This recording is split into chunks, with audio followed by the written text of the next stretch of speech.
I'm guessing that you would ideally like to play better golf, shoot lower scores and lower your handicap. Well, if you do, I'm going to show you in this video the 4 shots that you're going to need around the green in order to do that.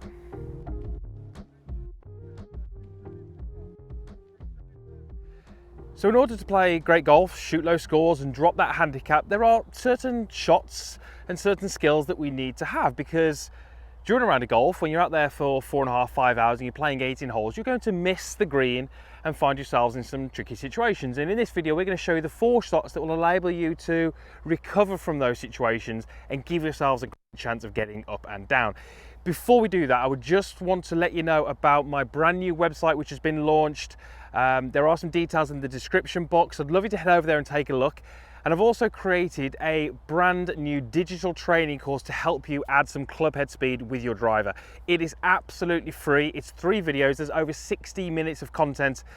I've put a lot of work into this and I really think it can help you add some yards, lower your scores and enjoy your golf a little bit more. So if you head down into the description, there's a link to take you directly to that. All you need to do is add it to your cart, create an account, and it'll be there for you to follow along step by step with me to help you add some distance to your game. So head down in the description box for that.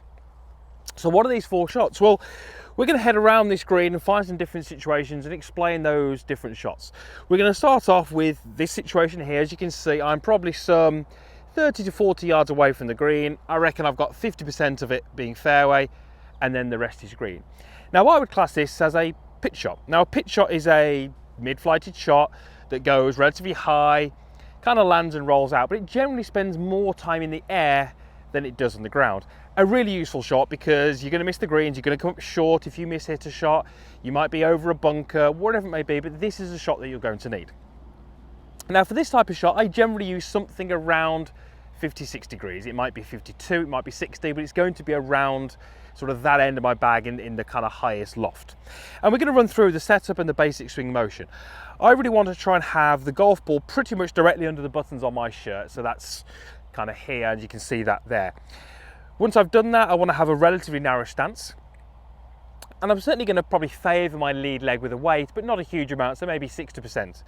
And I don't really want a huge amount of lean forward in the club shaft. It's going to be a slight amount, but I don't really want a huge amount of lean. And you'll notice from that down the line view that I'm aligned pretty much straight at that flag. I sometimes pull my left foot back a little bit to give myself a little bit more room and help me rotate through, but effectively I'm aiming pretty much at the target, and especially with my upper body, I do want that aligned at my target. So that's pretty much my basic starting position.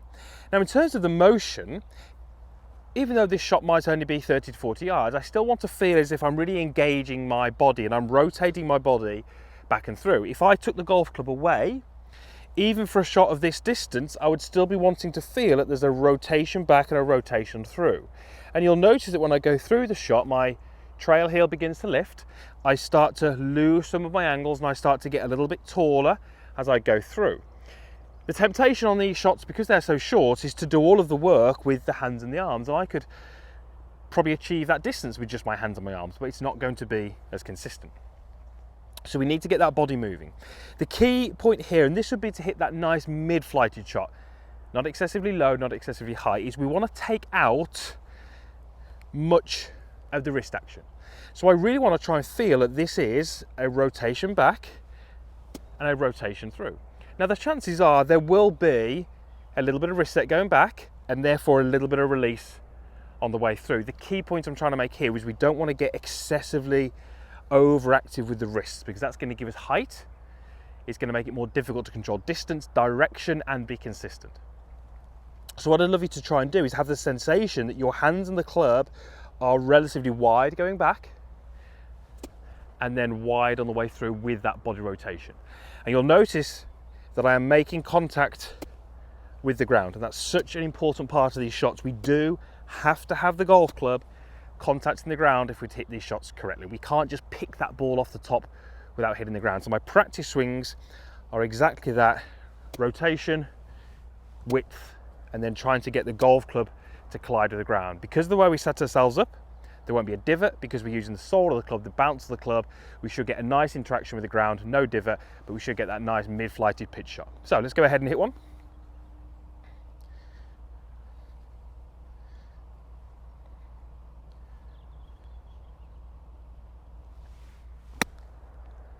lands on the green, and then rolls out. Probably a little bit too far, that one, but you can see that nice mid-flighted shot, landed on the green, rolled out, and I can be fairly consistent with that, and that's definitely a shot that I need to practice and have in my arsenal if I'm to shoot lower scores. The high shot, or sometimes known as the lob shot. This is a shot which we really need to have the ability to play when we miss the green and we don't have a lot of green to work with, such as what I'm faced with here. The shot that I've just hit, that pitch shot, that would kind of work. You know, I could land that on the green and it would roll out, but it might roll too far. And really, in an ideal world, I really want to have that ability to hit the ball higher and have it land softer with less rollouts. So there's a couple of things we're going to do. The first thing I'm going to do is I'm going to take my most lofted club. I used 56 for that one. This is now a 60. I really want that club with the most amount of loft to help me with that elevation. So 60 degrees is what I go for here. The first thing would be, even though I've got 60, which has got the most loft, I want to increase that loft. So I'm going to rotate the clubs by some amount to the right hand side, away from the target. How much I do that really depends on actually how much elevation I actually need, but I'm going to rotate that by quite a bit away from the target. I'm then going to place my hands on the golf club. This club is now incredibly lofted. To ensure that that ball doesn't now go out to the right hand side, I want to make sure that when I set myself up, I start to lower the handle. When I lower the handle, the club face starts to point a little bit more left. I don't then have to worry about aiming left to compensate for the open face. What I'm then able to do is just pretty much aim at my target. But as I take my setup now, I've got a club which has got a huge amount of loft. That ball's going to go almost straight up into the air, which means that I need lots of speed and lots of commitment in order to make sure the ball goes the right distance. On this particular shot, we still want that body rotation that we spoke about before, but I now want to feel like I'm using a little bit more of my wrist set in the backswing, and I'm really feeling like through the golf ball, I allow that club to overtake my hands, and I'm going to finish in this nice full position here, where you'll notice that the club is kind of way above my lead shoulder. It's a bigger swing, even though we're covering a shorter distance, because lots of the energy that we're creating is going upwards rather than forwards. So we've got the face open, we've got the handle lower, and then I'm going to have a bigger swing with more wrist set to give me that extra height. There's the higher shot, lands on the green, much softer, less rollout. That's the shot I need when I've got less green to work with. It takes a lot of commitment, takes a lot of practice, but if you can add that one to your range of shots, it's definitely going to help you get up and down and shoot lower scores. The chip and run. Now we use this shot when, again, we've missed the green, but in a situation where we don't have a lot of ground to cover, so I've probably only got maybe some 7 or 8 paces of this fringe grass before I get to the green. So I really want this ball to land on the green and then spend most of its time rolling along the ground. And for me, a chip shot is pretty much that. It tends to spend more time on the ground than it does in the air.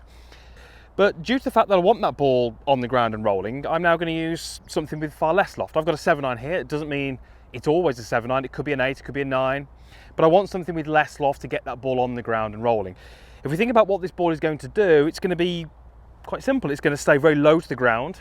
It's going to land somewhere just on the front of the green and then roll very much like a putt. So this time we're going to have the ball a little bit back of my sternum, so slightly behind my buttons. I'm going to have the club shaft length a little bit more forwards, and again I'm going to have a little bit more weight on my lead side. So I'm starting to create a situation where I'm starting to promote a slightly more downward strike. When we're looking from down the line, the key setup point here is to stand in much closer to the golf ball and get the club shaft much more vertical. This does a couple of things. It tends to mean that the heel raises off the ground, so we start to get more the toe of the golf club interacting with the ground, much more consistent. And it also means that the path of the club and the club face aim tend to stay more consistent. There's far less rotation like there would be if I was stood further away from the golf ball. So those setup changes are really the key thing here in terms of making this shot consistent and playable. In terms of the movement of the club, I really want to feel it's coming from the upper body. Very little wrist action, but you'll notice that my knees and my hips are reacting to the movement of the body. They're not locked statically. So once I've done that, I need to focus on where I want the ball to land, which is just on the green. Once I've done that, that becomes my focus, and I just go ahead and land it on that point.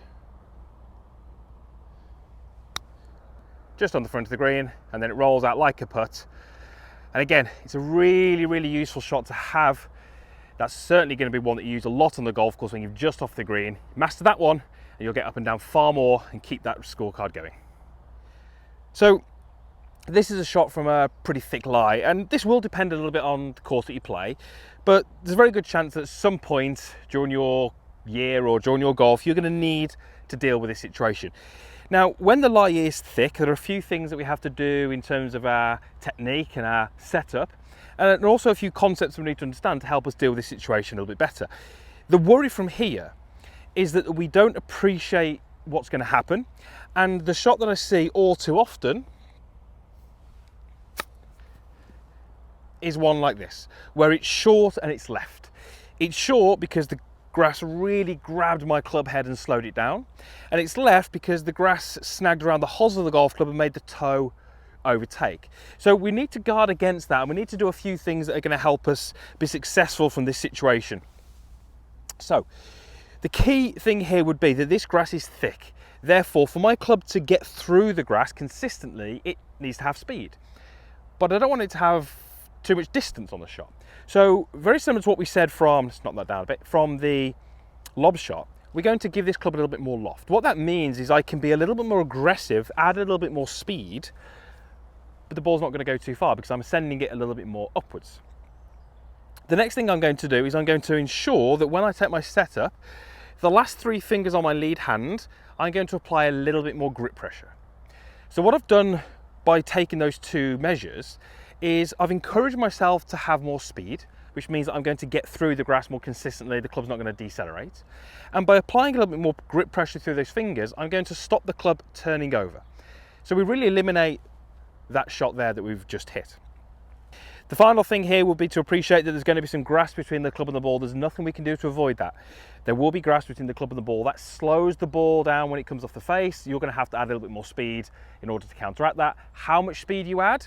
That's difficult for us to answer. That's where you need to get out there and practice this. So there's 2 sides to this shot. There's understanding the theory, which is what we can do in this video, but actually the practical application, that takes a little bit of your time on the practice area, trying to recreate these lies, hitting some shots and finding out what happens.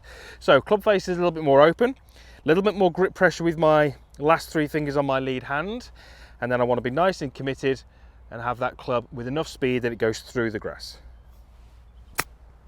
Okay, notice the ball flight's a little higher than normal, but that's a pretty good result from that lie because I understood what was going to happen. I made some adjustments to my setup.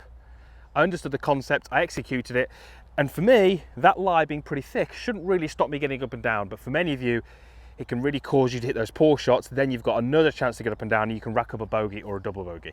So being good around the greens and being able to get up and down is really just all about your ability to adapt. We found ourselves in 4 situations. We needed 4 different types of shots. We needed different setups, different swings. The ball came out differently, reacted differently. And if you really want to shoot lower scores, lower that handicap and just perform to your best level, you just have to practice and be good at all of those different shots around the greens. That is the only way that you can really guarantee that you're going to get the most out of your round, shoot the lowest scores and drop your handicap. Thanks for watching. Usual stuff is down below. There's a like button down there if you did like the video. A thumbs up would be great. A comment in the box down below would be also great. And if you're not a subscriber, click the link over there. That will allow you to do just that. It's absolutely free. And I really believe these videos can help you play some better golf. Thanks for watching.